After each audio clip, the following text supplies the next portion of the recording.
আমার গল্পে তুমিই সেই নারী যাকে আমি পাগলের মতো ভালোবাসি। ততটুকু দিতে নেই যতটুকু দিলে অচেনা মিছিলে হারাবে। কিছুটা নিজেরও থাক, ততটুকু হোক দেনা যতটুকু হলে ফিরে আসার পথটুকু থাকেছে না।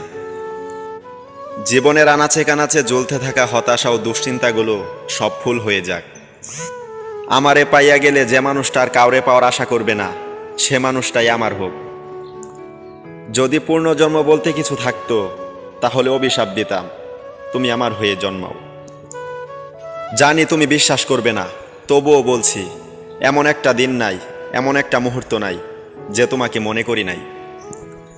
ডিপ্রেশন শুধু প্রেমের কারণে হয় না, মাঝে মধ্যে প্রিয় মানুষদের হারানোর ভয়, ফ্যামিলির চাপ, টাকা পয়সার চাপ, কেরিয়ারের চিন্তা, একাকিত্ব, ভবিষ্যৎ ভাবনা নিয়েও হয়।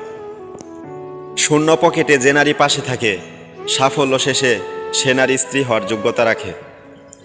সরি তোমাকে কষ্ট দেওয়ার জন্য।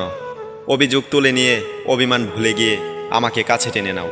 আবার নতুন করে শুরু থেকে শুরু করতে চাই। তোমাকে ছাড়া ভীষণ একা লাগছে। ভালোবাসা কখনো শেষ হয় না, এটা শুধু বেড়েই যায়। কারো কাছে সুখের বন্যা হয়ে, আর কারো কাছে মৃত্যুর সমান যন্ত্রণা হয়ে। কিছু কিছু মানুষ এতটাই আপন হয় যে মাঝে মাঝে ভয় হয়, আমাকে ছেড়ে গেলে আমার কি হবে। আমি ছ্যাঁকা খাইনি, আমি কোনো একজনকে গভীরভাবে ভালোবেসে ঠকে গিয়েছি। কারোর মনের মতো চলবো বলে জন্ম নেইনি, নিজের মতো করে বাঁচার জন্য জন্ম নিয়েছি। তাই কে কি বলছে তা আমরা কখনো যেন কানে না নেই, অন্তত নিজেকে ভালো রাখার জন্য। আচ্ছা, যে তোমাকে রাত জাগা শিখিয়েছে, সে কি আজও তোমার আছে? মনের মতো মানুষ পাইতে ভাগ্য লাগে, হয়তো সেই ভাগ্যটা আমার নাই।